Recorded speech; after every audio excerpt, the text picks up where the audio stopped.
Doctor, pues muy buenos días. Le damos las gracias por cedernos su tiempo y compartir una plática sobre este tema tan relevante, tan importante que trae al mundo entero en ascuas, ¿no? Muchísimas gracias. Y quisiera comentarle que tenemos una importante audiencia de adultos mayores, ¿sí?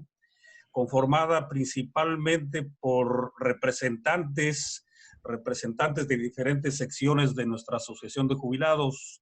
Quisiera destacar que nos acompaña el presidente de nuestra Asociación Nacional, Miguel Ángel Ramírez Herón, que ya está por aquí. Del mismo modo que también le queremos dar la bienvenida a Ruli Rodríguez, que ella es dirigente sindical de un importantísimo contingente de jubilados. Ruli, muchas gracias de que nos acompañas. Y bueno, pues bienvenidos todos. Es un gusto saludarlos y entramos en materia. Perfecto. Pues antes que nada, pues agradecerte, ingeniero, la invitación a estar aquí. Y sobre todo comenzaste diciendo, dedicarnos una parte de tu tiempo. Ahora dicen que eso es lo que nos sobra, tiempo.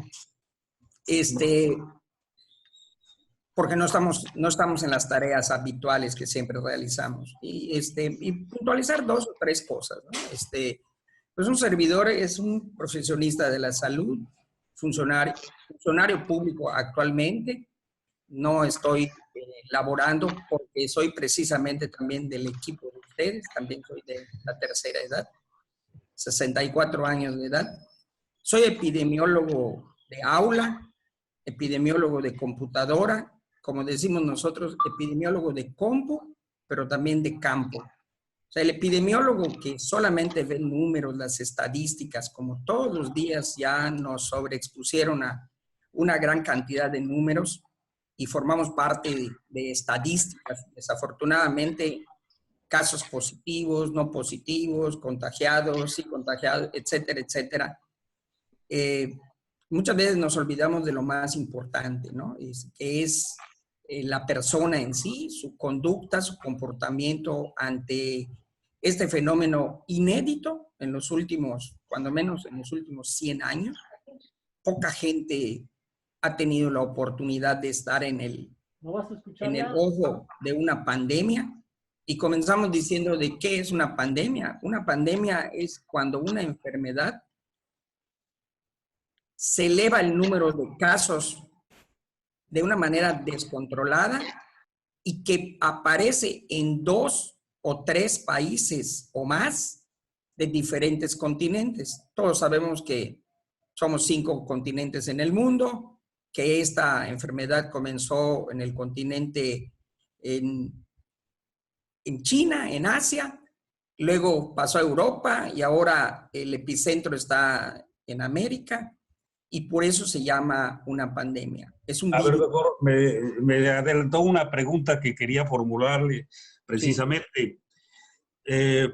Yo creo que a estas alturas ya es ocioso hacernos la pregunta de si el coronavirus es un arma biológica, que si fue puesta por los chinos, los rusos o los norteamericanos, ¿no?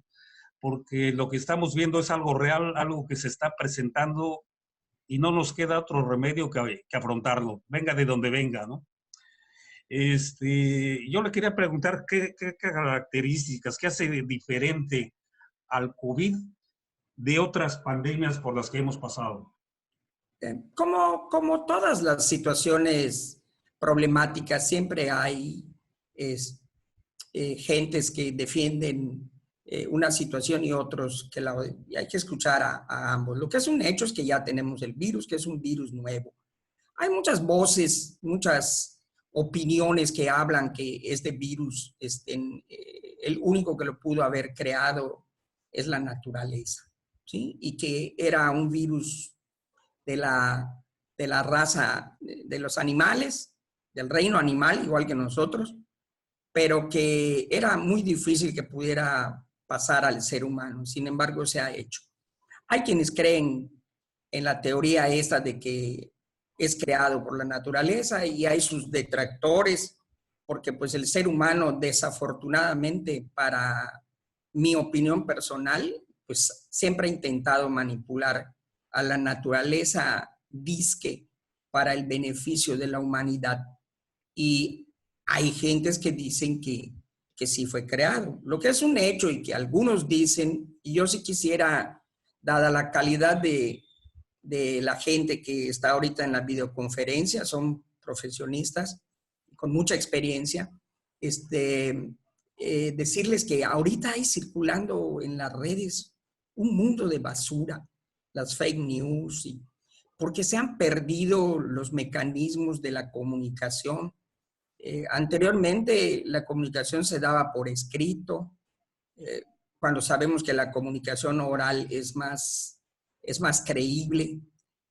Un tiempo la prensa manejó mucha información, otro tiempo apareció la televisión, la radio, y tardaban en formarnos una conciencia ciudadana o crítica.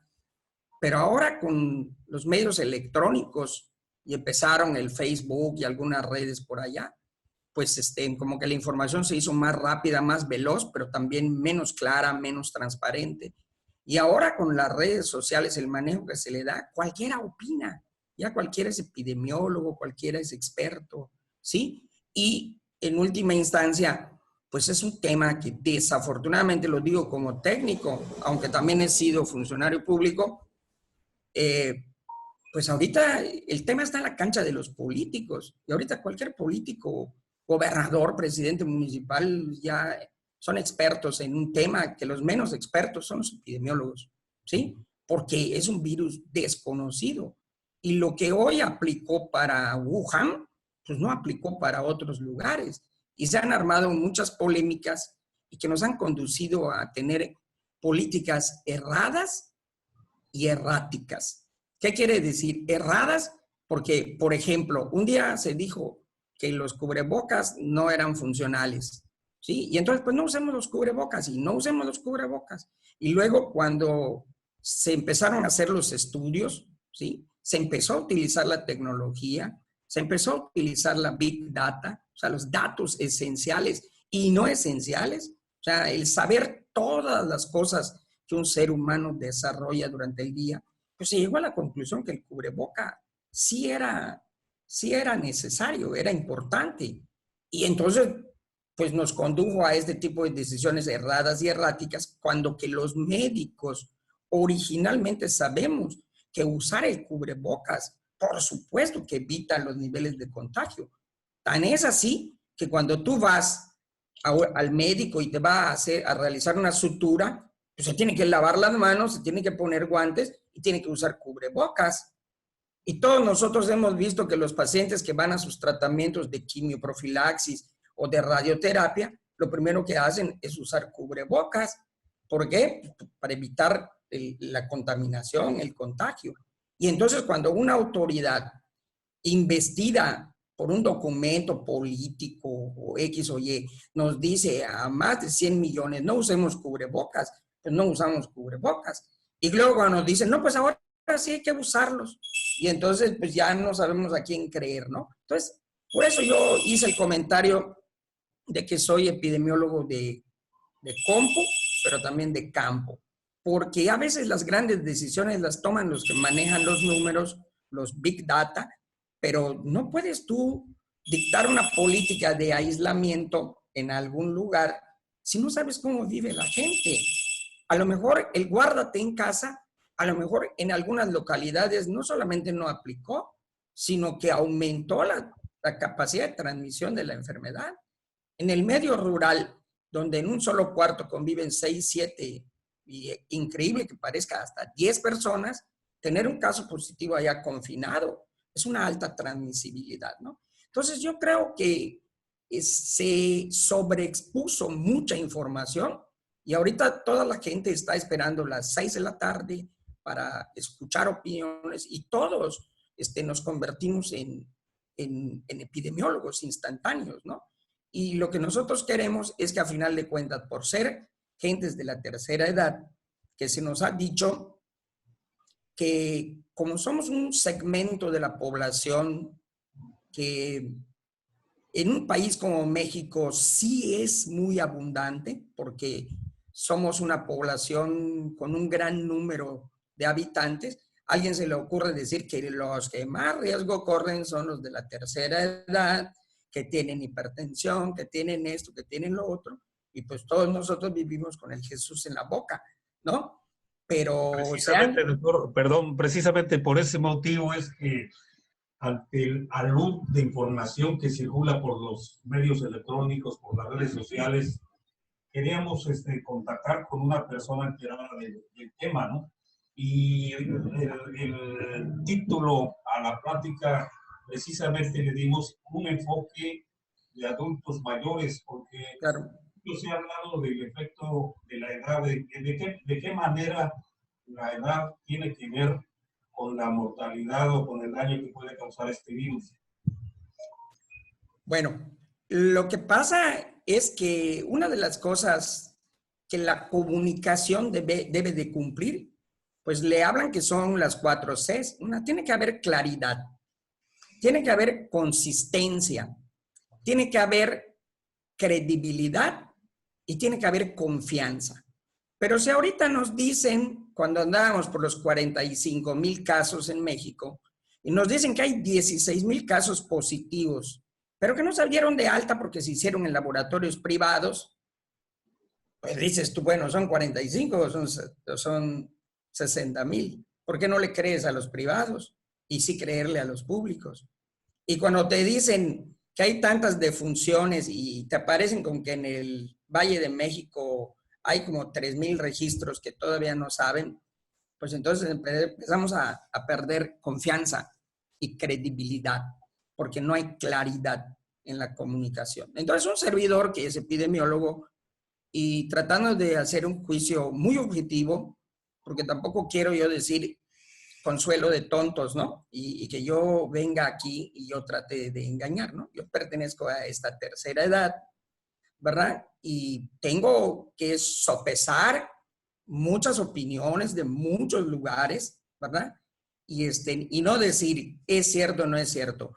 Y por supuesto que por lógica, nosotros en la tercera edad pasamos por un periodo que se llama la inmunosenescencia, que nuestro sistema inmunológico, así como nuestro sistema muscular, nuestro sistema cardiovascular, valga, nuestros huesos, nuestros músculos, se van desgastando y se van deteriorando, nuestro sistema inmunológico también se va limitando, ¿correcto? El sistema inmune, veo que aquí me ponen una pregunta en la pantalla, es un mecanismo de defensa, aquello que aprendimos en la primaria, de que tenemos nuestros soldados que nos defienden. Y puede ser de dos tipos. Se llama una inmunidad celular, en la cual cuando entra un agente extraño a nuestro cuerpo, nuestro organismo, algunos órganos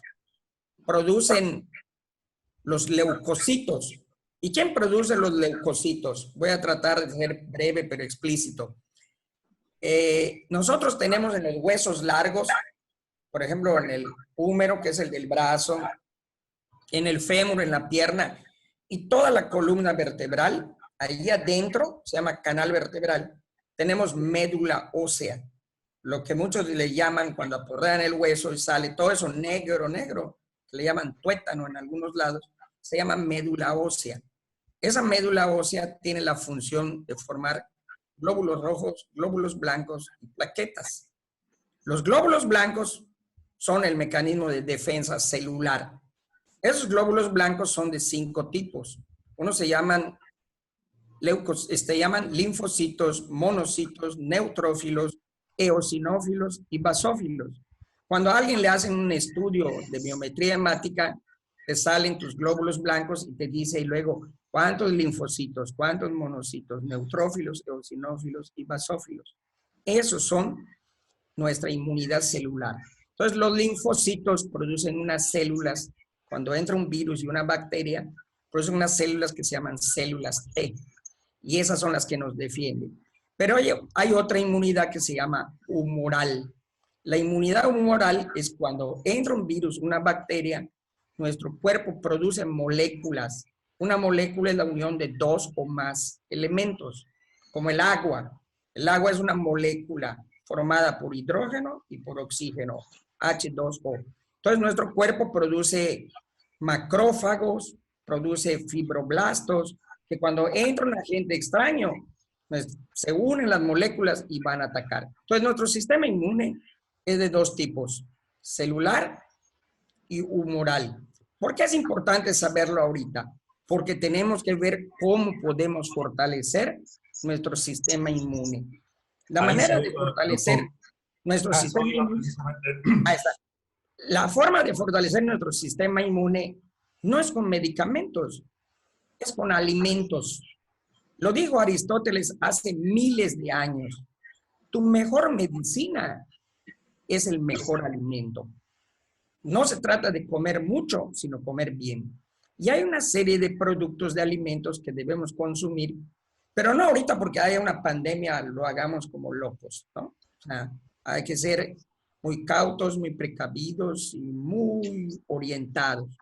Lo primero que hay que hacer con el sistema inmunológico, lo primero, antes que fortalecerlo, es no golpearlo, no lastimarlo. ¿Cómo lo lastimamos? Si somos hipertensos, lo lastimamos. Si somos diabéticos, lo lastimamos. Si no hacemos ejercicio, lo lastimamos. Si fumamos, lo lastimamos. Si comemos chatarra, lo lastimamos. ¿Quién es un diabético? ¿O quién es un hipertenso? Un diabético es el que tiene arriba de 110 de glucosa. Pero si yo hoy tengo 105, hoy no soy diabético. ¿Correcto? ¿Quién es hipertenso? ¿El que tiene 180 de sistólica o tiene 110 de diastólica? Lo normal debe ser 120, 130 hasta 90, ¿sí? Si tenemos el primer número muy alto o el segundo también muy alto, soy hipertenso. Pero si mi presión la controlé hoy no soy hipertenso, ¿sí? O sea, mucha gente hemos creído cosas porque a la medicina o a algunos médicos así les ha convenido. Y te dicen, a partir de hoy, don Juan, usted es hipertenso. Y don Juan cuando va a una reunión, se presenta y dice, soy don Juan tal y soy hipertenso. O dice, como si fuera su apellido, soy cardiópata. No, no eres ese.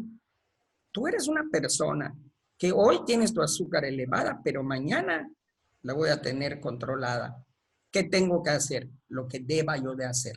Entonces, ahora que estamos en casa, pues el que sea diabético, pues tiene que ser más propio, ¿verdad? Ojalá y hubiera una cura inmediata, o cómo fortalecemos el sistema inmunológico con alguna pastilla, pero sí podemos hacer. Si yo tengo sobrepeso, mañana no puedo tener sobrepeso. ¿Por qué? Por ejemplo, si yo peso hoy 100 kilos y mañana 101, pues estoy fregándome. Pero si yo tengo 100 hoy y mañana tengo 99, 500, voy bien.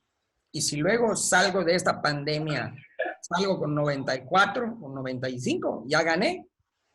Porque la pandemia no se va a terminar cuando hagan el levantamiento, ¿eh? Se puede ir, pero va a regresar, ¿sí? Entonces yo cada día debo estar mejor preparado físicamente para que yo pueda salir, ¿correcto?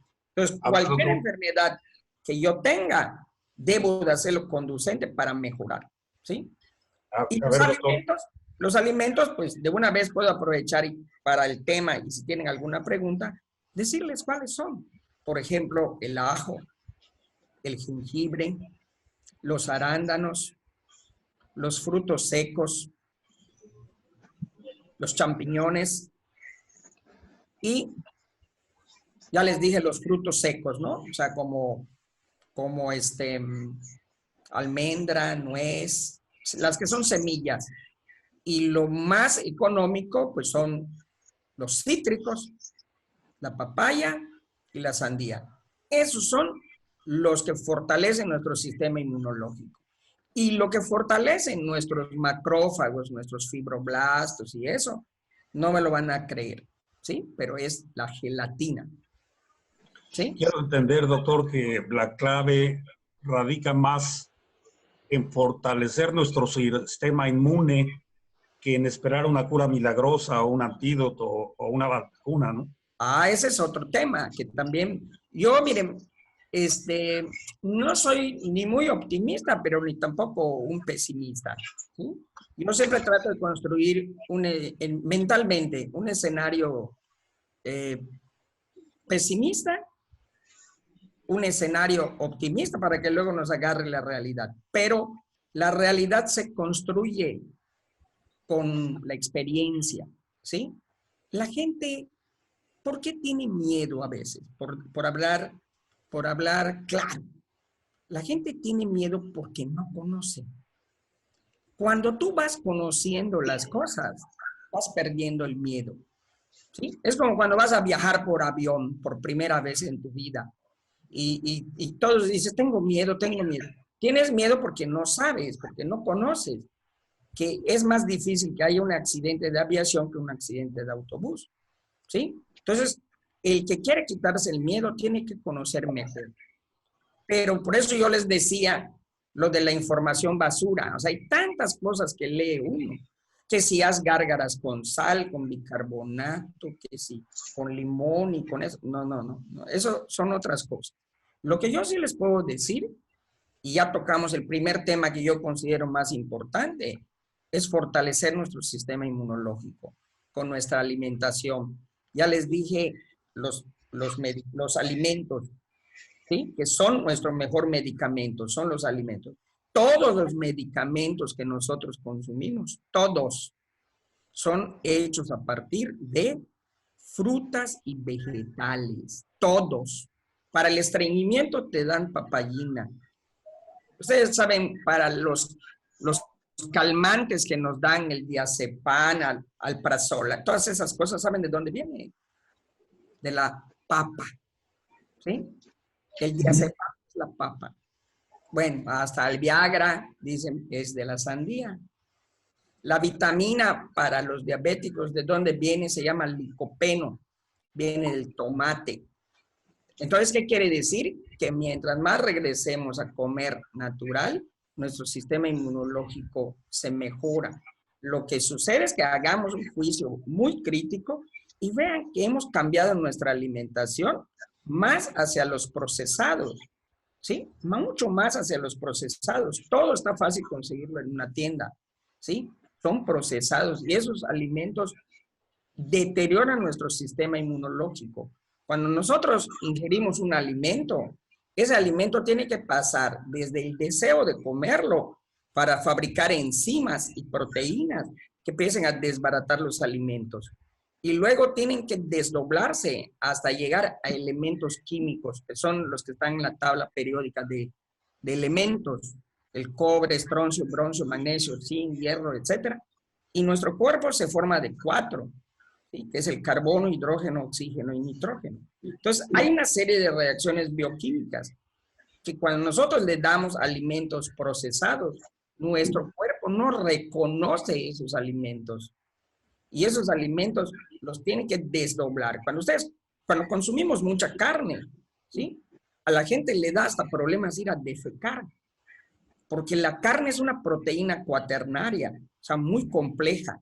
Y la mayoría de ese producto cárnico lo tenemos que sacar, valga la expresión, por el excremento, porque no nos sirve la mayoría. El cuerpo, después de utilizar lo que le sirve, todo lo demás lo desecha.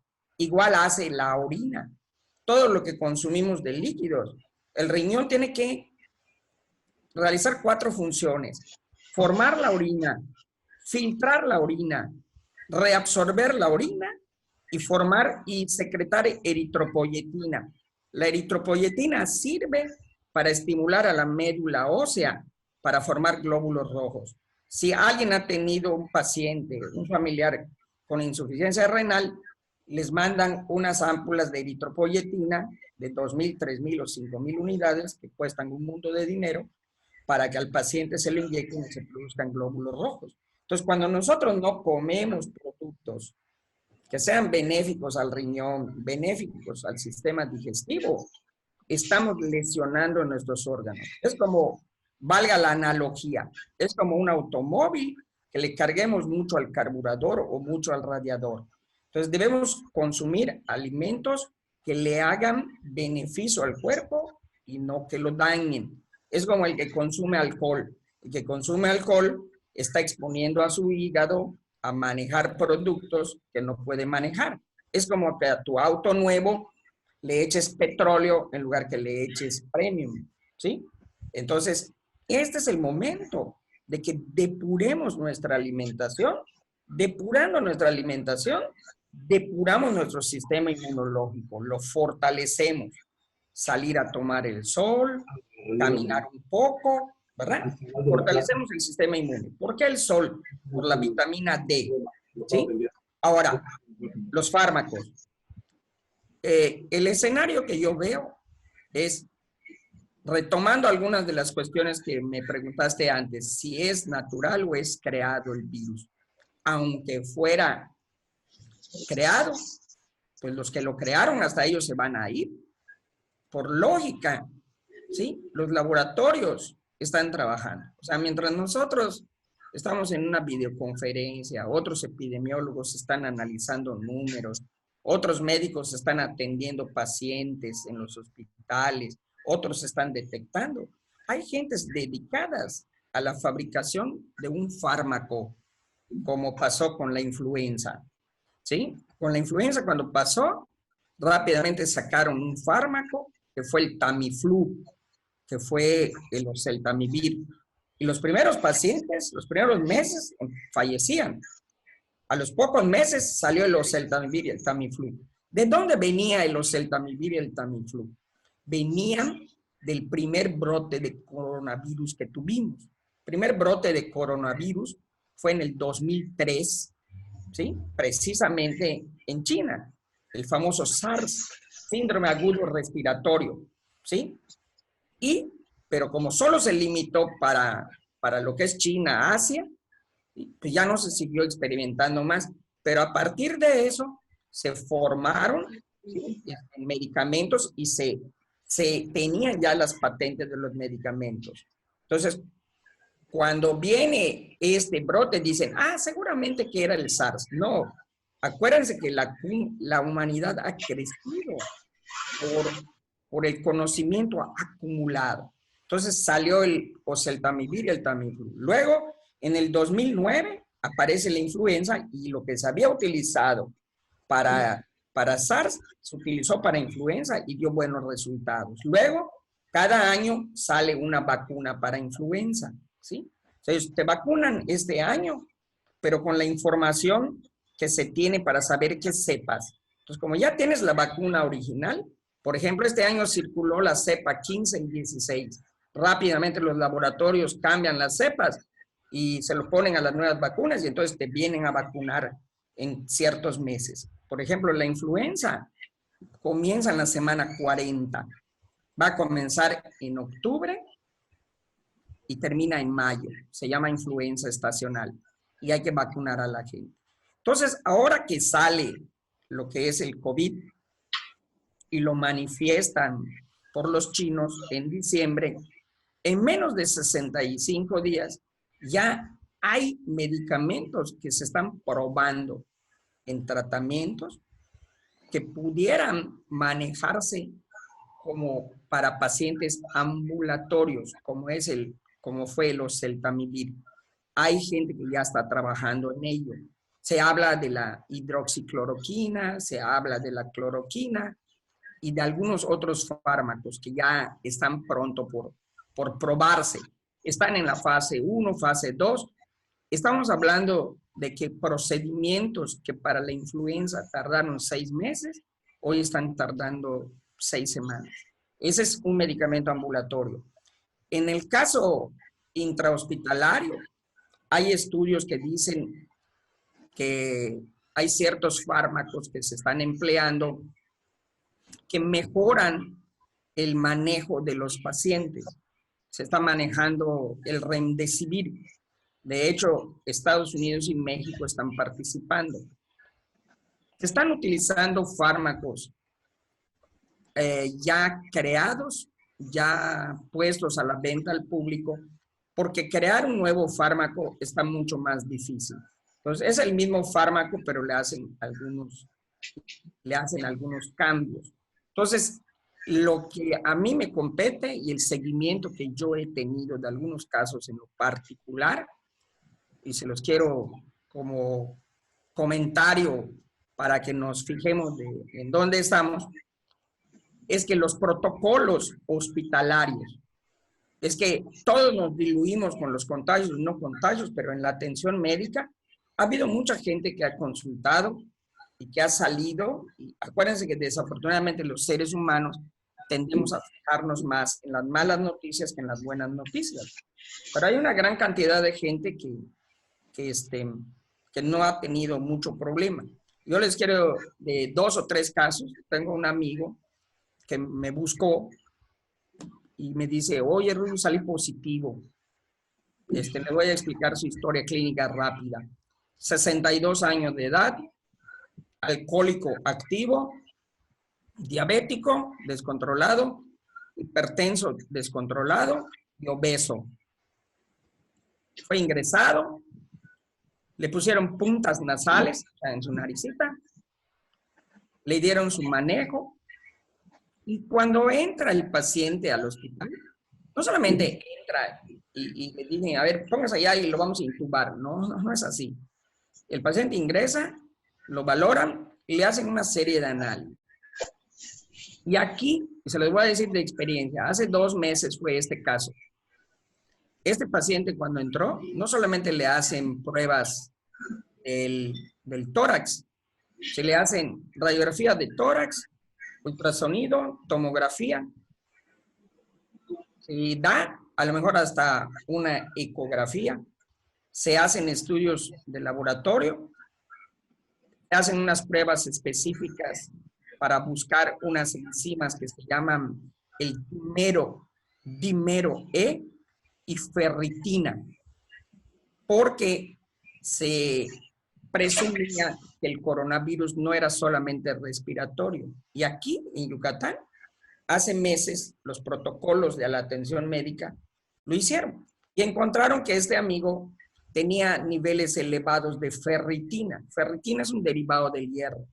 Y el dímero también es un derivado de la bilirrubina.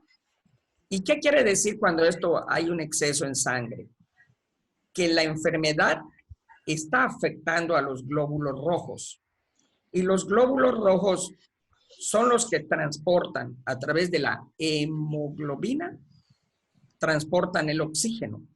Entonces, el problema no es que no llegue el oxígeno. El problema es que el oxígeno que llega, no, valga la expresión, la hemoglobina que llega al pulmón no lleva oxígeno, ¿sí? Entonces, ¿qué hicieron? Le dieron heparina, que es un anticoagulante, porque se forman trombos. Bueno, para no seguirles cansando, este paciente nunca lo intubaron, está de alta en su casa hace más de un mes, es de la tercera edad, diabético, hipertenso, alcohólico activo, ¿sí?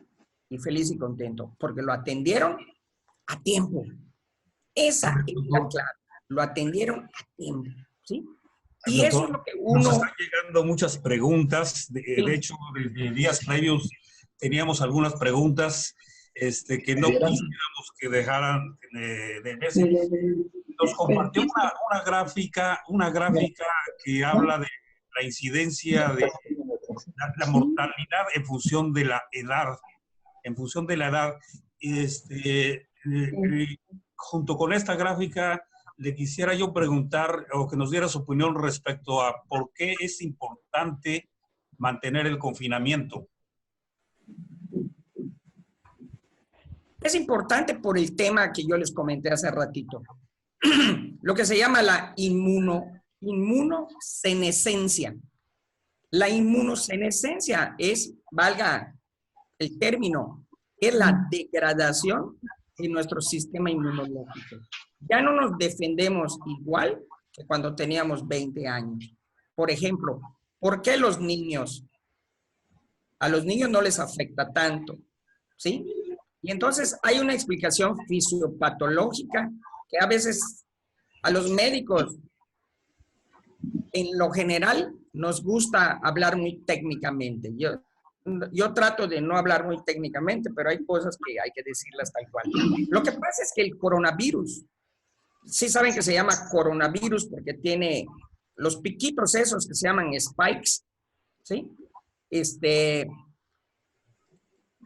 Son unos aditamentos que esta partícula tiene para agarrarse y entrar a la célula humana. Entonces, ¿de dónde se agarran estos spikes o estos picos? Es de una serie de proteínas que se llaman ACE2, AC2. El AC2 es una proteína que tiene una gran relación en la circulación sanguínea. Son los llamados recuperadores de angiotensina. La angiotensina es una sustancia que es muy rica, en todos los tejidos existen. Entonces el coronavirus se agarra de esta proteína AC2 y a través de ella es que entra a la célula humana y entonces nos infecta.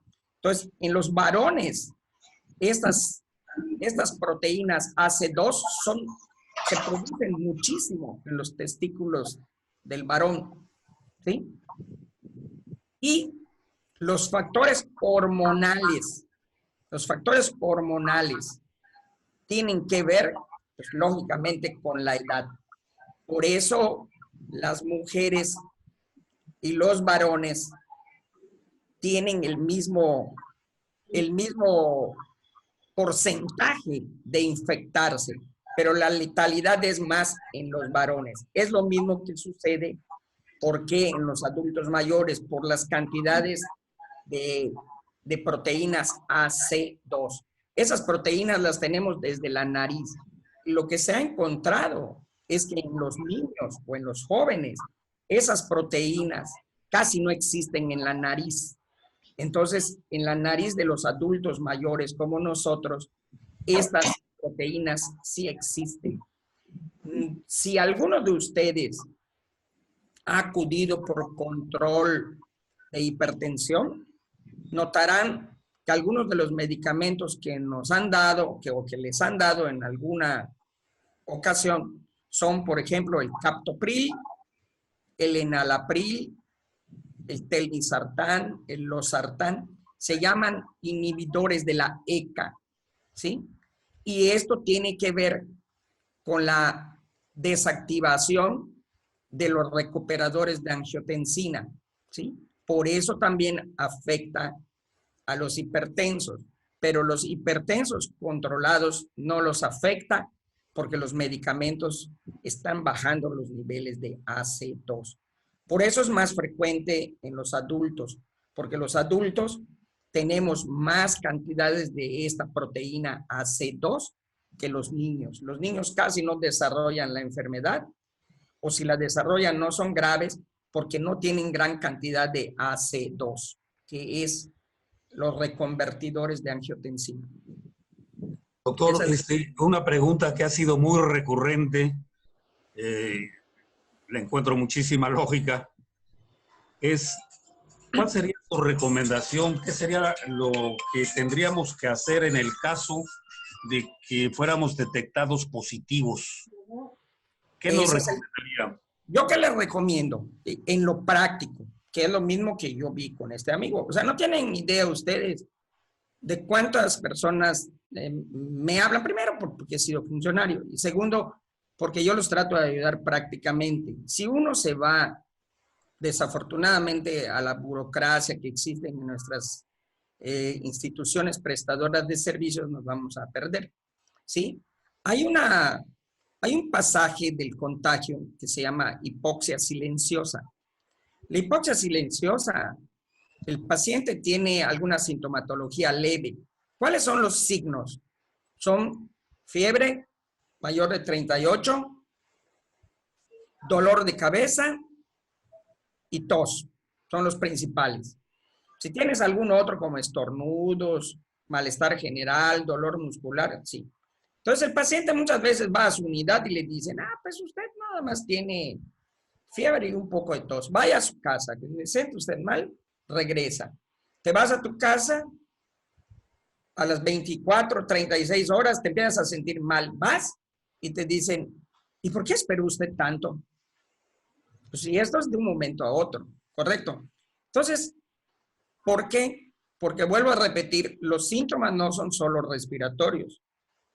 Los síntomas que hace el COVID en nuestro cuerpo son en el sistema, la vía de entrada es respiratoria, pero cuando entra, ya hablamos de la inmunología. La inmunología, cualquier cosa extraña que entre a nuestro cuerpo, va a hacer que nuestros linfocitos empiecen a producir mecanismos de defensa. O sea, nuestro mismo sistema inmune produce muchas células que empiezan a inflamar todo nuestro cuerpo. Por eso, el que tiene obesidad, primero tiene que ponerse a la dieta y empezar a eliminar chatarras y todo eso para quitar la inflamación que tiene. ¿Sí? Entonces, cuando nosotros nos da la positividad y estamos obesos, estamos inflamados. Y si entra el coronavirus, nuestro sistema produce más productos inflamatorios. O sea, nos seguimos inflamando. Y además actúa sobre los riñones y actúa sobre el corazón y empiezan a formar trombos y coágulos. Y entonces cuando tú te vas a tu casa y regresas a las 24, 36 horas, estás más inflamado y ya tus órganos están sangrando y los pulmones están sangrando y hay trombos y hay plaquetas y todo. Y entonces la infección te produjo síntomas respiratorios leves, pero daños tisulares quiere decir tejidos, daños en nuestros tejidos internos graves. Entonces, ¿qué es lo que se sugiere? Un servidor desde hace 2 meses, un presidente municipal me habló y me dijo, ¿qué me sugiere usted que yo pueda donar? Me están pidiendo en un centro de salud. Y le dije, oxímetros. Cuestan como 1,000 y tantos pesos, le dije. Con esto debe ser suficiente. ¿Y qué es un oxímetro? Si algunos lo han tenido el chance de conocerlo, es un aditamento que en el dedo índice te lo ponen, así como si fuera de esos plush para colgar ropa, así como, ¿sí? Te lo ponen y va a conectar, más bien en automático. De hecho, hay hasta relojes que ya traen integrado un oxímetro, ¿sí? Entonces, cuando tú tienes ese tema y te pones tu oxímetro en el dedito, te va a mostrar el índice de saturación de oxígeno de los tejidos. El índice de saturación de los tejidos debe estar arriba de 90, 93, 94. Si vives a nivel del mar, pues debes tener 98, ¿correcto? Si tienes menos de 90, 87, 88, pues tú te vas con tu oxímetro, con tu médico y le dices, doctor, yo solo tengo dolor de cabeza y fiebre, pero mi oximetría me está demostrando 86. Véame. Y entonces... Quiere decir, doctor, quiere decir que este índice de saturación es un indicador que fácilmente podemos obtener y nos puede dar un diagnóstico mucho más preciso de cómo un diagnóstico de la urgencia del tratamiento hospitalario. ¿Cuál es el tratamiento hospitalario? Vamos a manejar los números que nos dicen, pero no nos los explican, ¿sí? El 80% va a ser asintomático o con síntomas leves, ¿sí? 15% va a ser tratamiento hospitalario, ¿sí? Y 5% es el que se va a agravar y se va a intubar en terapia intensiva, ¿correcto? El 15% tiene que ir a tiempo, ¿sí? Entonces, cuando tú llegas a un hospital y tú no sabes si vas a ser parte del 15, pero no quieres ser parte del 5, ¿correcto? Entonces, si ya me infecté, no quiero ser parte del 15. Para que yo no sea parte del 15, si yo tengo acceso personal a tener un oxímetro, lo tengo. Si no, a un médico familiar de mi confianza que tenga oxímetro, que me cheque cada 6, cada 8 horas, cómo va mi índice de saturación de oxígeno. Si el médico me dice, ¿sabe qué? Usted ya no está saturando. Pues entonces nos vamos al hospital, porque en el hospital lo primero que hacen, te van a hacer todas estas pruebas que ya les dije, que son anticipatorias, y te van a poner las puntas nasales. ¿Qué te ponen en las puntas nasales? Oxígeno al 100%. ¿Ok? Entonces, ese es el, vamos a decirlo así, la pieza clave. ¿Sí? O sea, si tú ya te hacen tu prueba y sales positivo porque tienes fiebre o algo, el paso intermedio de que te manden a tu casa o a un hospital es el oxímetro. ¿Sí? Se los digo por la experiencia. Yo les voy a comentar también otra anécdota de unos compañeros médicos que operaron a un paciente, una cirugía ortopédica, y todo iba bien. A los 10 días, el paciente operado sale positivo. Y los 3 médicos que entraron a la cirugía dijeron, oye, salió positivo fulano de tal que operamos. Es un colega médico. Y le dicen, por el sistema, les dice, vayan a su casa, guárdense. Si empiezan a sentirse mal, vengan. Oye, pero no nos podemos hacer la prueba. No. ¿Y cómo? Pues no, si se siempre empiezan a sentir mal, se las hacen. Entonces, me hablan y yo les digo, vamos a ver. Entonces, contactamos pues, con las amistades construidas durante esto. Contactamos y les hicieron las pruebas. De los 3, uno salió positivo. Los 3 se aislaron, pero de los 3, uno salió positivo. Pero ese uno positivo ya había contagiado a su esposa y a su hija. ¿Sí? Y donde trabajaba su esposa, ya se había contagiado uno más. ¿Sí? Entonces, ese es el tema. O sea, la infección, ¿cómo entra a la... La infección, ¿cómo entra a una persona? Es alguien que sale a la calle.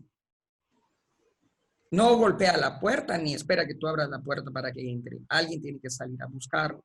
¿Cuáles son los tips de salir o no salir? ¿Sí? O sea, ¿y qué hacer con el que sale? ¿Qué puede hacer el que sale y quién no puede hacer? ¿Sí? El que sale debe de ser de preferencia solo uno. ¿Sí? ¿Por qué solo uno? Porque una persona tiene un porcentaje o una probabilidad de que pudiera ser contagiado, pero ser parte del 80% de los asintomáticos. Si el que sale, por ejemplo, es el hijo que tiene 20, 25 años, a lo mejor él se contagia, pero no desarrolla la enfermedad, pero llega a casa y ahí lo pone con gente que tiene inmunosenescencia y empieza la cuestión. Entonces, nada más debe de ser uno y siempre uno. ¿Correcto? Porque si sale uno en la mañana, otro hijo en la tarde y otro hijo en la noche, pues ya son 3 posibilidades más. Y el índice de reproductibilidad está entre 2.5 y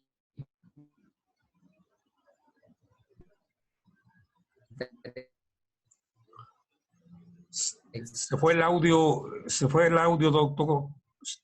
Se fue el audio. A ver. Que cada individuo ¿no sigue?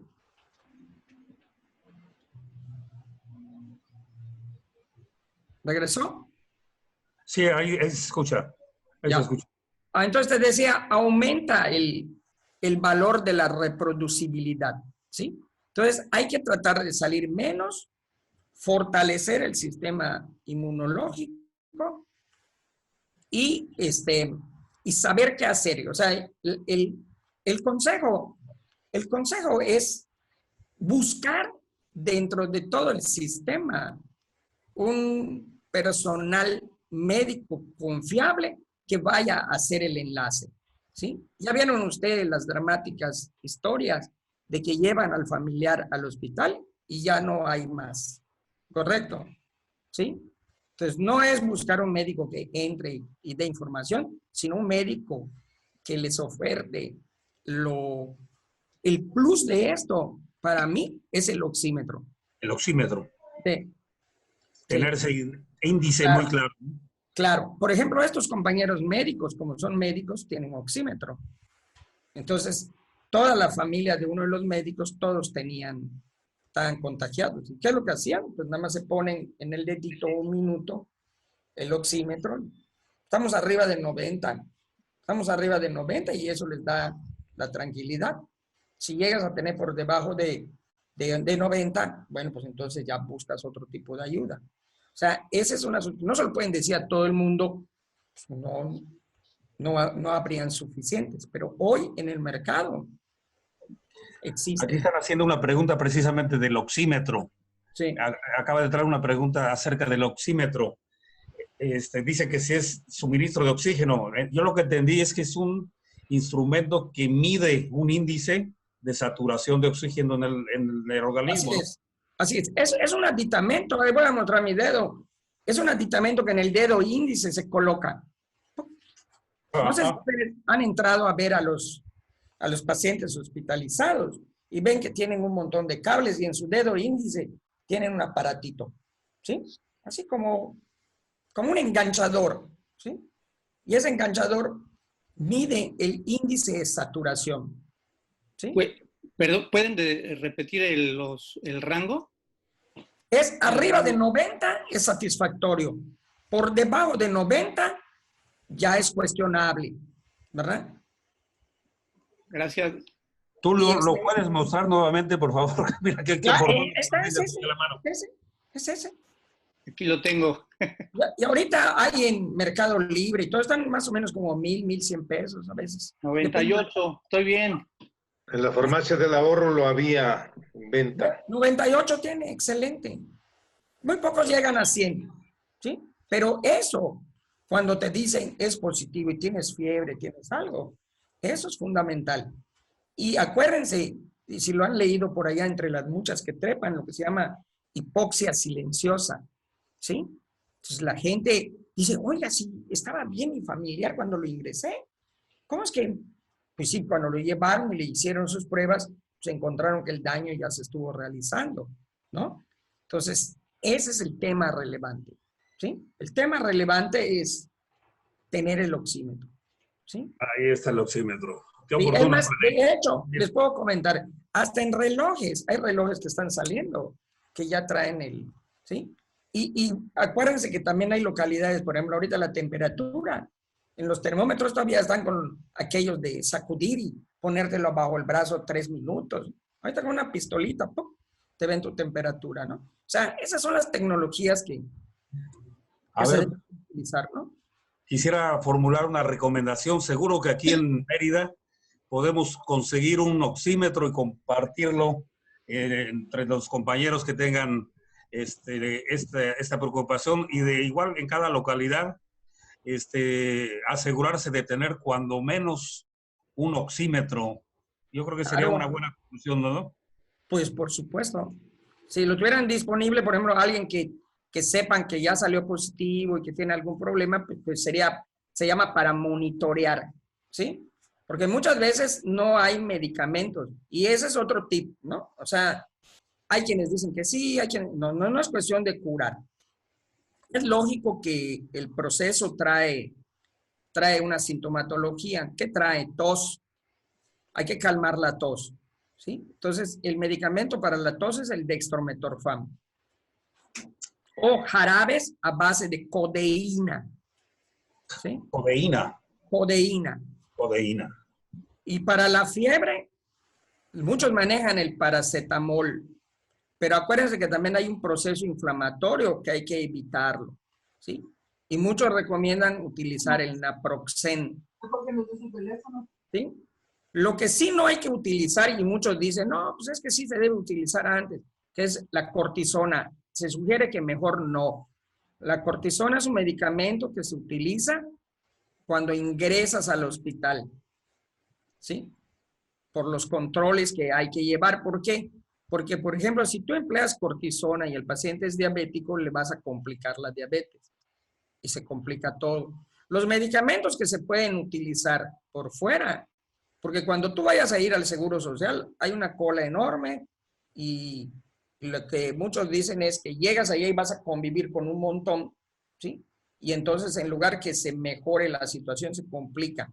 Porque lo que tiene que ver con la letalidad o la gravedad del padecimiento es la carga viral. La carga viral es la patogenicidad del virus. O sea, ¿qué tan agresivo es el virus que te tocó? ¿Y qué tan agresivo es el virus? Depende del tiempo de la exposición al virus y depende de la cantidad de virus que hay donde tú estás. Ejemplo, ¿por qué de los 56,000 casos que ya hay en México, más de 11,000 son de personal de salud? ¿Por qué? Porque los están médicos expuestos. están en el hospital, está lleno de virus. Hay una gran cantidad de virus allá.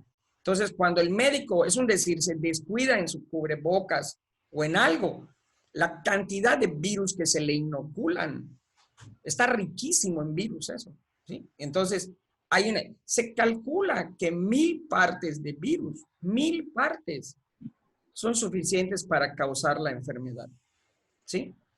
Entonces, cuando estás en un hospital, se cuentan por millones las partes. Entonces, por eso cuando un médico, una enfermera, un personal de limpieza está en un hospital, están en el medio idóneo para infectarse. Meterlos como entraron sin equipo, pues eso condujo a muchos problemas. Y, oye, si hasta los doctores están muriendo, ya están jóvenes. Sí, pero están expuestos a grandes cantidades de partículas virales. Pero si tú, por ejemplo, ese es el dilema también de si puedo salir a caminar, ¿sí? Lo que pasa es que cuando las medidas se dan para 120 millones de habitantes, ¿sí? Pero si tú, por ejemplo, en tu casa es un patio grande o algo, puedes salir a caminar. Pero muchas veces lo que hacemos, como estamos llenos de mucha información, ya ni a la terraza quieres salir. Ya ni la puerta quieres abrir. ¿Sí? Piensas que el virus va a tocar y va a entrar, ¿no? Entonces ya no quieres abrir ni la puerta. Y sí hay que abrir las puertas, porque hay que ver que el aire circule. Cuando permanecemos en espacios reducidos con muchas personas, la capacidad de contagio aumenta, ¿sí? Por ejemplo, si tú vas al súper, hay un riesgo, ¿sí? Pero tiene más riesgo la que está 8 horas o 10 horas sentada cobrando, ¿sí?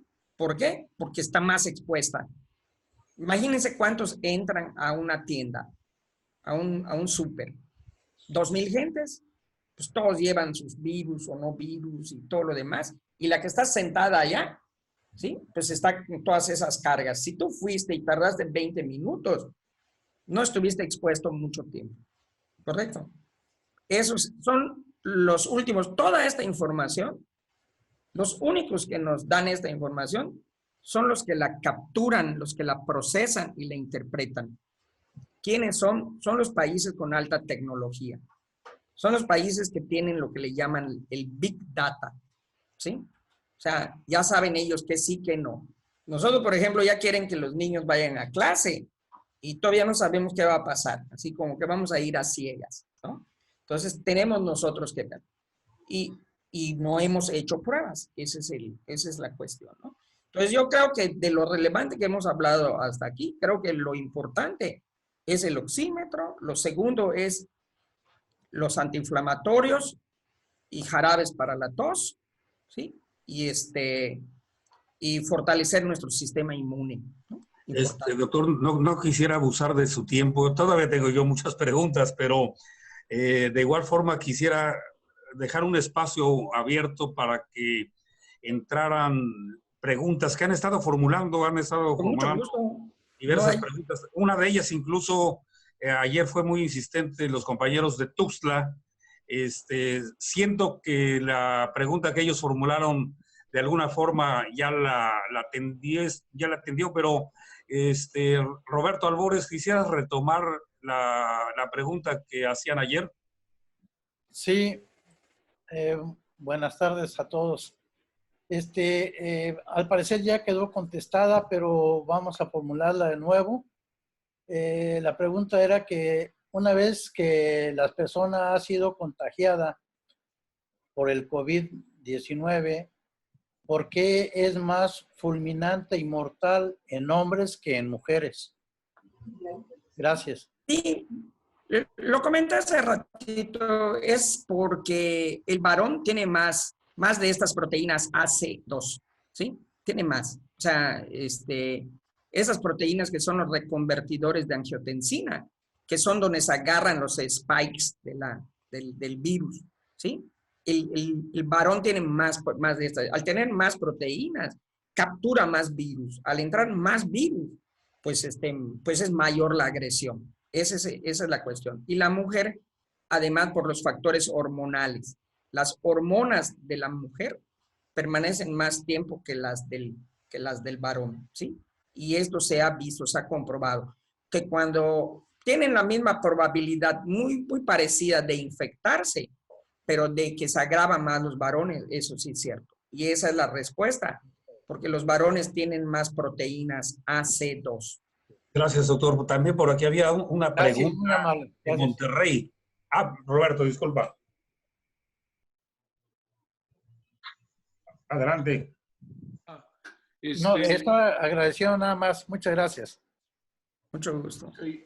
Doctor, soy Alberto Sánchez de acá de Monterrey. Aquí el secretario de Salud del Gobierno del Estado, el doctor de la O, ha manifestado, recomendado que para octubre, aparte de oleada también, o se prevé una oleada de sarampión, ¿sí? Por lo que recomiendan que desde una vez empecemos a prepararnos en ese sentido. ¿Cuál es su opinión? Definitivamente ya hay sarampión en México, ¿sí? El sarampión está prácticamente a un borde de ser, en una nadita de ser erradicado, ¿sí? Como se hizo con la poliomielitis. Se descuidó porque, valga la expresión de decirlo tal cual, Estados Unidos le está yendo muy mal en el control de la pandemia, porque muchos no lo conocen. Tienen un gran avance de la medicina en Estados Unidos, una medicina muy cara, porque tienen mucha tecnología, pero no tienen un sistema de salud pública. O sea, en Estados Unidos todo es privado, ¿sí? No hay un sistema de salud pública de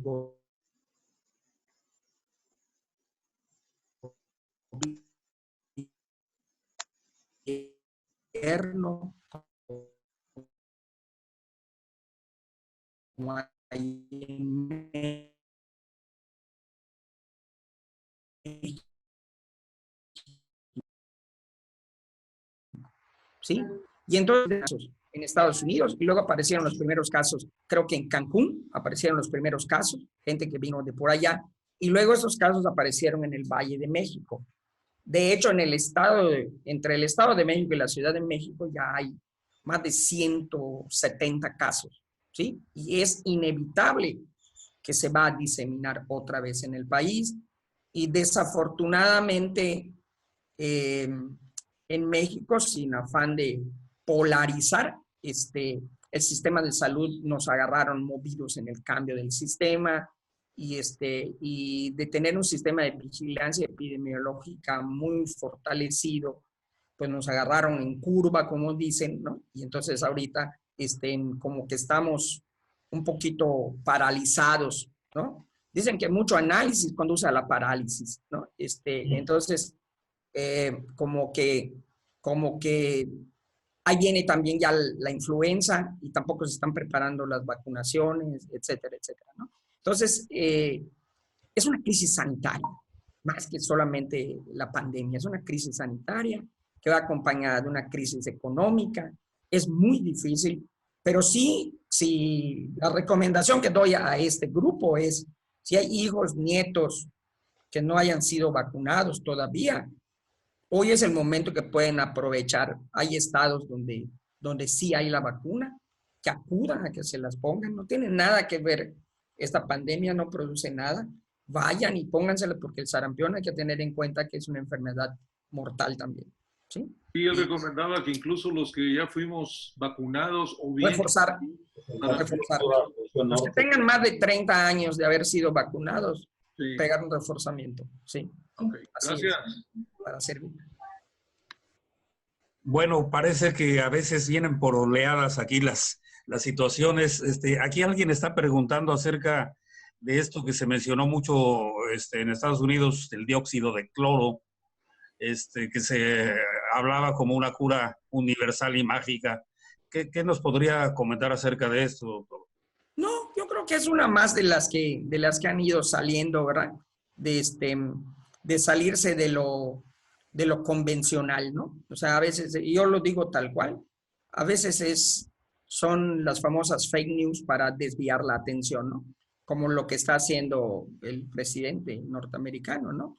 Que dice que está utilizando, pero a nadie le consta que lo esté tomando, la cloroquina, ¿no? Son fármacos muy peligrosos de tomar en gentes que tienen cierta normalidad. Igual el producto del cloro. El cloro, es más, si ustedes ven las cantidades que es el dióxido de cloro, es un antiséptico, ¿sí? Y acuérdense que también anteriormente Trump también lanzó aquello de ¿por qué no se inyecta cloro en las venas? ¿Se acuerdan? ¿Sí? Sí. Entonces todo eso son barbaridades dichas que tú podrías decir, ¿cómo puede ser que alguien que sea presidente de la nación más poderosa lo haga? Pues son distractores, ¿sí? Para evitar tal vez la crítica al manejo, como vuelvo a repetir, errado y errático de la pandemia, ¿no? Que eso, pues sí nos ha llevado a algunos problemas, ¿no? Por eso yo, cuando me invitaste, yo dije que es un segmento, el de la tercera edad, en el que debemos de centrarnos y concentrarnos en lo que sí es cierto y desechar lo que no es cierto, ¿verdad? No llenar nuestro CPU, ¿sí? De información falsa, inútil, porque nos llevará a tomar malas decisiones o a no tomar decisiones, ¿verdad? Que eso es lo más grave, ¿no? Dicen que hasta no tomar una decisión es tomar una decisión, ¿sí? Y ahorita sí tenemos que tomar las decisiones. Yo creo que el manejo de las cifras, siempre ustedes en su profesión, en sus labores, hemos oído siempre los números como son, fríos, ¿sí? Los números son fríos. Y hoy te dicen que eres un héroe y te entierran y te sepultan y te aplauden en la noche, pero ese número ya quedó muy frío, ¿sí? Pero somos gentes de carne y hueso que hoy tenemos muchas dudas, muchas inquietudes, muchas incertidumbres, pero hay que dejar bien claro lo que sigue cuando te toque a ti o un familiar decir, hay una positividad, ¿qué es lo que hay que hacer? Todavía esta semana igual viví igual de unas asesorías de algunos amigos que me hablan, fallece el hijo, 41 años, una obesidad desbordada, no se quiso cuidar, salía, decía que no le iba a pasar nada, que no existía. Se enfermó, se murió. La que lo cuidaba, la mamá, le ingresaron, ayer a las 6 de la mañana falleció. Y los 4 convivientes con ellos, los 4 salieron positivos.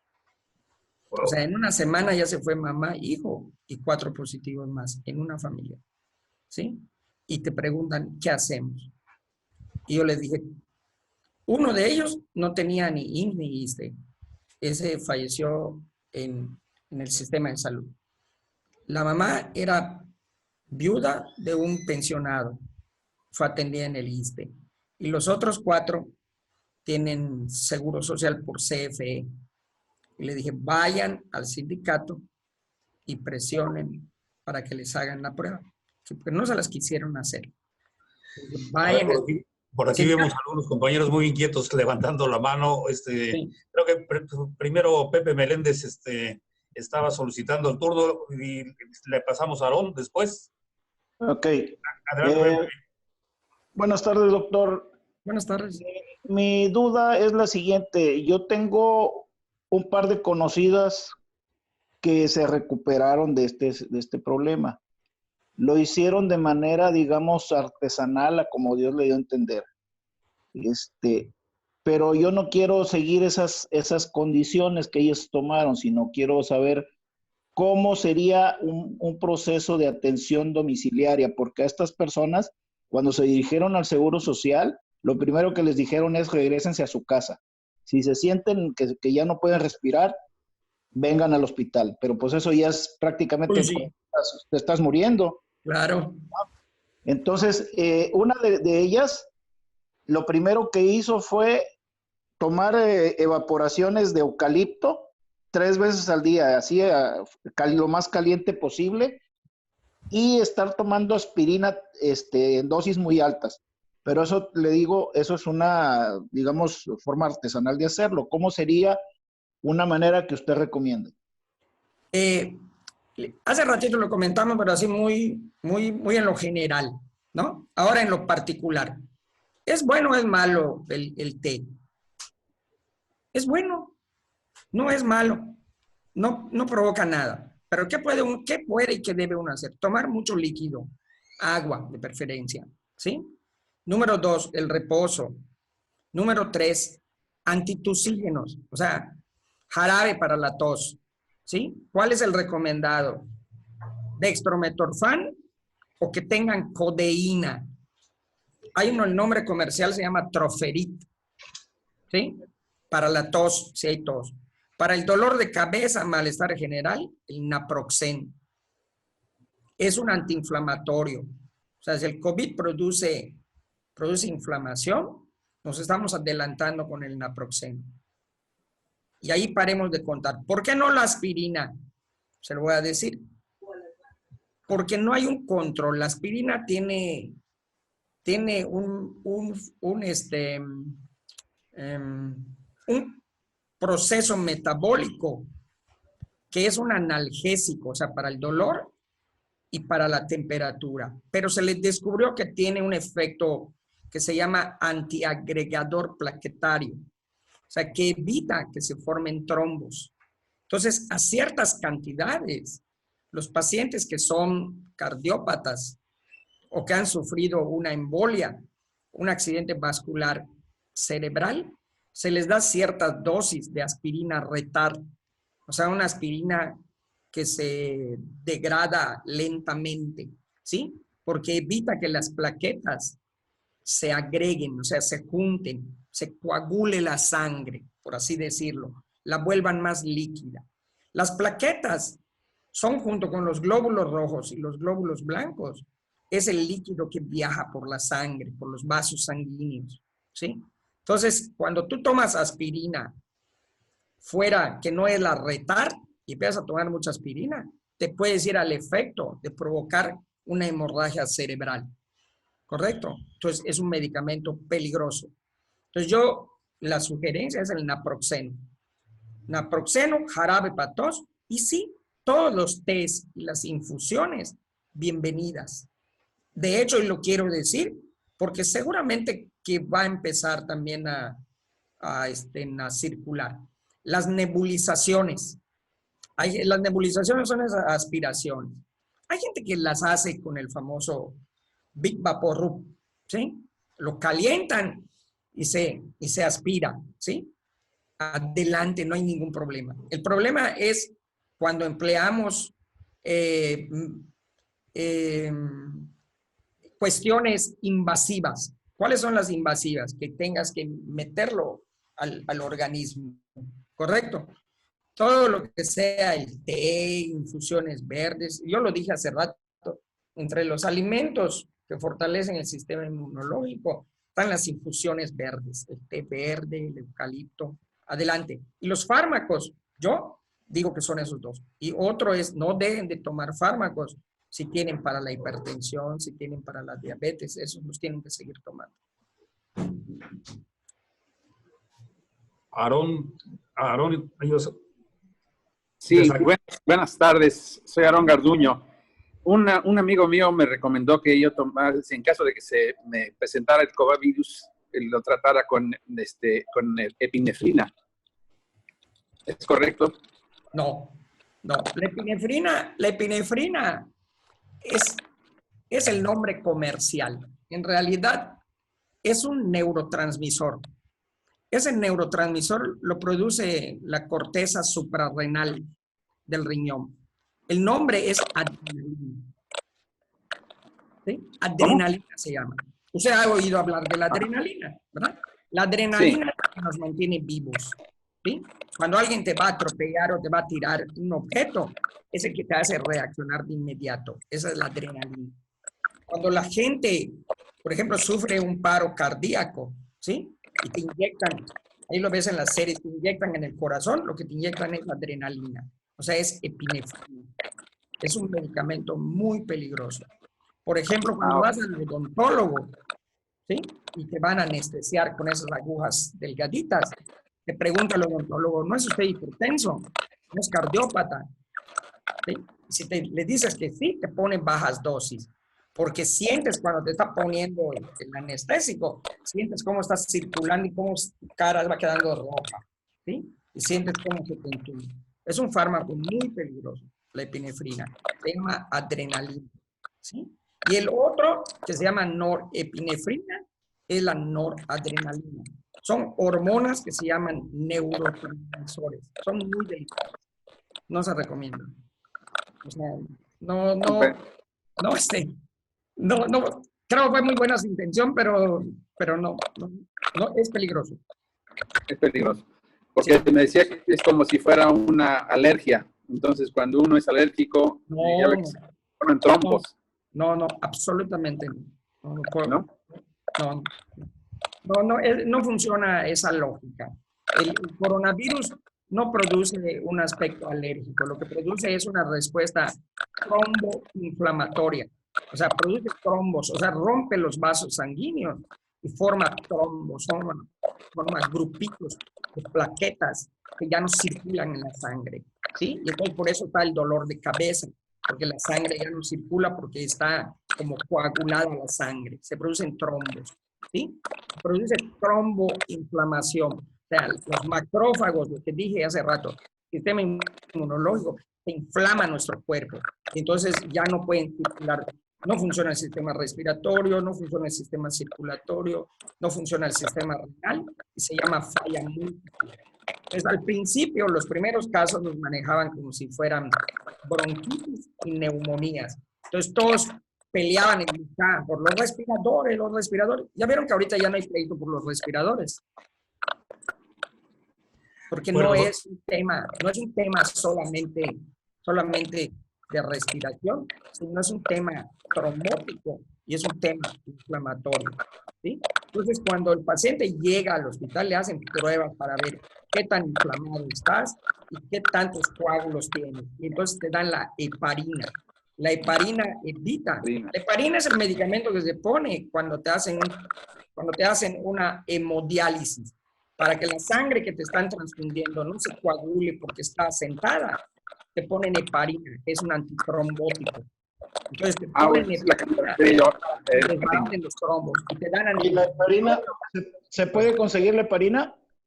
Sí, se puede conseguir, pero también es delicado su manejo, ¿verdad? Ahí lo que se recomienda es que ¿cuál es la recomendación? Porque ahorita el impedimento que va a continuar avanzando es la saturación de los seres. Por eso yo les decía, la medida de salvación, por así decirlo, es el oxímetro, ¿sí? Pero la medida de solución es contar con un médico familiar que te asesore en este tipo de casos, ¿verdad? Generalmente, si es un médico familiar se debe basar con un médico internista, ¿sí? Y el médico internista sí te puede administrar estos medicamentos como la heparina, ¿sí? Eso sí, correcto, pero tiene que ser un internista. Doctor, nos ha dado respuesta a una enorme cantidad de preguntas y seguimos teniendo preguntas. Incluso aquí en Mérida varios compañeros han formulado preguntas, pero también estamos abusando de su tiempo. Me voy a atrever a hacerle una solicitud, una petición, que como somos una organización nacional, integremos un cuadro de preguntas que queden todavía pendientes y se las planteamos para que nos hiciera favor de de dar respuesta. ¿Les parece bien, compañeros? Y también no quisiéramos prolongar demasiado la reunión, pero no queremos dejarla concluida sin agradecerle su participación, su tiempo. Y tenemos previsto un sencillo reconocimiento que quiero pedir a nuestro presidente nacional, a Miguel Ángel, que nos haga favor de hablar a este respecto. Miguel Ángel. Sí, muchas gracias, Héctor. Pues antes que nada, muchas gracias a ti, Héctor, por convocar a esta videoconferencia y muy en especial al doctor Rudy Coronado por habernos hecho esta gran presentación y que de alguna manera nos pone en alerta de muchas cosas que debemos hacer a través de su gran conocimiento que nos pudo explayar el día de hoy. Y pues muy agradecido con usted a nombre de la Asociación de Jubilados de Confianza de Teléfonos de México. Reciba este reconocimiento por su participación en esta conferencia que se ha brindado. Muchísimas gracias y gracias a todos los que participaron el día de hoy. Gracias, Héctor. Pues, Rudy, nos unimos todos a este agradecimiento y con la petición entonces de que te canalizaríamos por este conducto las preguntas que queden en el tintero. Sí, muchísimas gracias. Mucho gusto, ingeniero, cuando guste, podemos hacer la segunda parte, porque la cuestión no es que lo digamos en una ocasión, sino que vivamos prácticamente, por así decirlo, pues un acompañamiento en esto, ¿no? Con mucho gusto. ¿Sí? Muy bien. ¿Puedo hacer una pregunta? ¿Cuál es el enlace? Claro. Sí. A todos los compañeros que nos acompañaron. Perdón, Héctor. Les queremos compartir una información que viene relacionada con este tópico. Bueno, adelante. Héctor, quisiera hacerle una pregunta al doctor Coronado. Sí. Adelante. Si me escucha, doctor. ¿Sí? Es una vivencia real, práctica, en el día a día. Mi hijo, 25 años, por la naturaleza de su trabajo, le asignaron en el estado de Campeche la parte de estar cuidando en mercados, el control de acceso en mercados. Entonces, lo que yo quiero tener muy claro es la única forma de contagio siempre es por el contacto nasal y bucal. Cuidando esos dos puntos disminuye el riesgo. Por la edad, de acuerdo a lo que usted comenta, el AC2 no lo tienen presente la gente joven, pero en una edad de 25 años, ¿qué tanto puede tener de presencia? Y si hay alguna recomendación adicional por esta situación que está viviendo.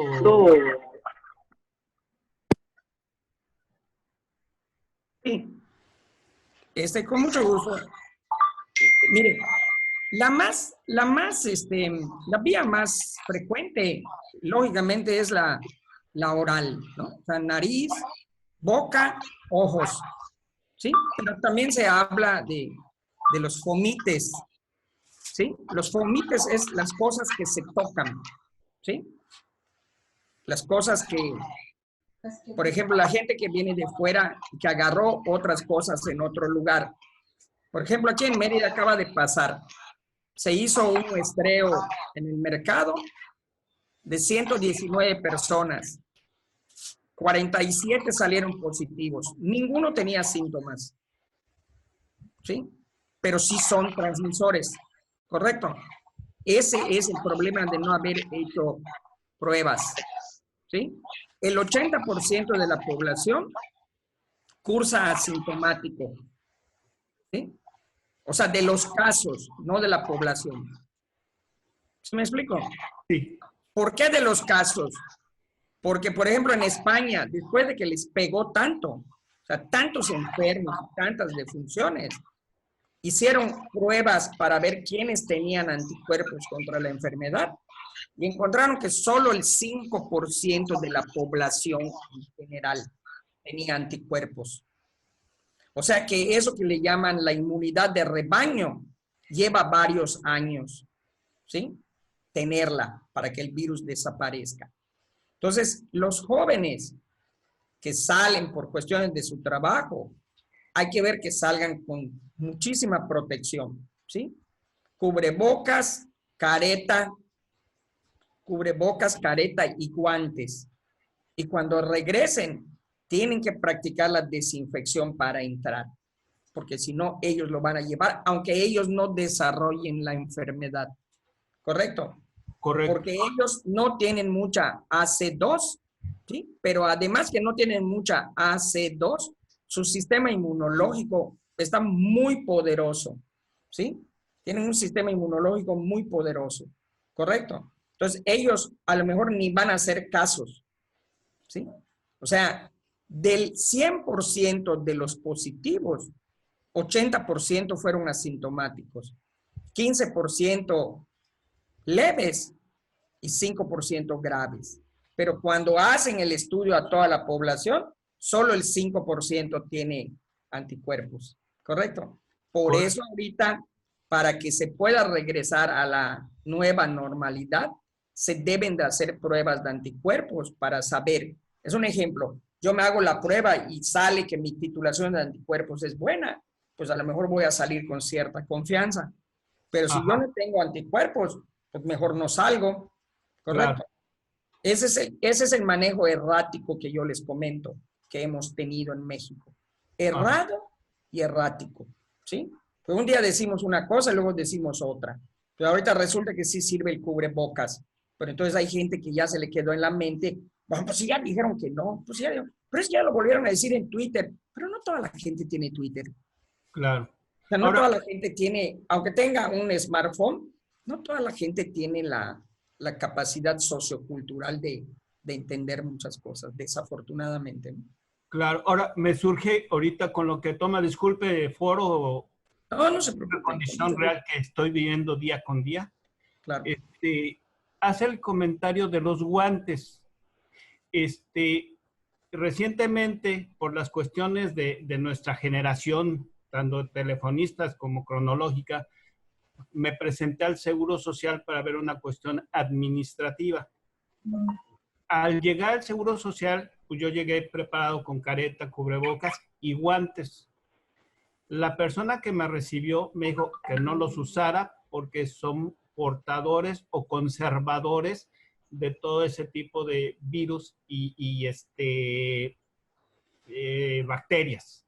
Que no los usara porque aparte hay que saber quitárselos. Y por otro lado, me he topado, hoy en día una de las funciones que está llevando mi hijo es tomar la temperatura de la gente con la pistolita. Ese toma de temperatura sí sirve como muestra para efectos de ver que reducir los riesgos. Sí, sí funciona, porque son masivas, ¿sí? Es un ejemplo. Se llaman filtros sanitarios. Por ejemplo, en la influenza, cuando comenzó la influenza se pusieron filtros escolares, ¿sí?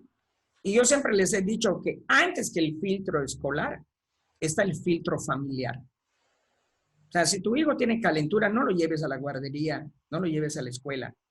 El que más sabe y conoce de su familia y de sus hijos, pues es el padre o madre de familia, ¿correcto? Entonces, el primer filtro que debe funcionar es el filtro familiar, ¿sí?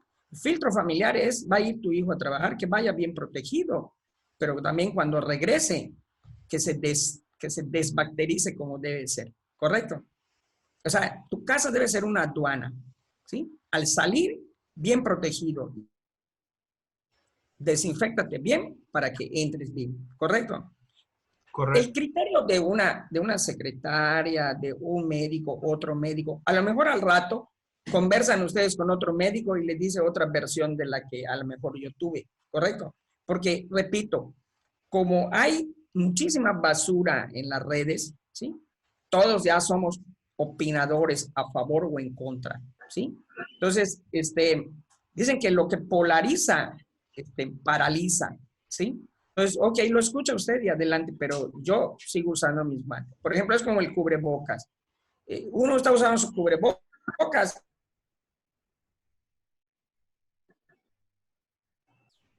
Híjole, se congeló.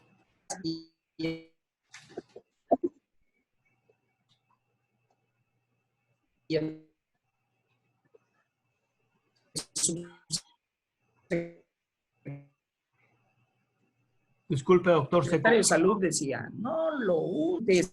No sé si ustedes... ¿Perdón? Es que se congeló. ¿Ya no se escucha? Ah, no sé. Se perdió el sonido. ¿Se perdió? Los Ok. 2 minutos no se escuchó nada. Entonces yo les decía que hay muchos opinadores, ¿correcto? Lo que nosotros tratamos de hacer son las evidencias. Son las evidencias. El último comentario que no les dije es de que los plazos, o sea, yo siento que un medicamento antes del otoño debe haber un medicamento ambulatorio. Y creo que deben de haber anticuerpos. ¿Qué son los anticuerpos? Bueno, en el Seguro Social ya están empleando plasma de enfermos recuperados y hay buenos resultados. ¿Correcto? Medicamentos hospitalarios, ya está el Remdesivir, que también da buenos resultados. Y no sé si ustedes se acuerdan que hace años cuando te cortabas, tenías una herida, te decían ponte un toxoide tetánico y una antitetánica. La antitetánica son anticuerpos. Entonces ya van a sacar algunos laboratorios anticuerpos que van a aumentar valga la expresión, van a aumentar tus anticuerpos.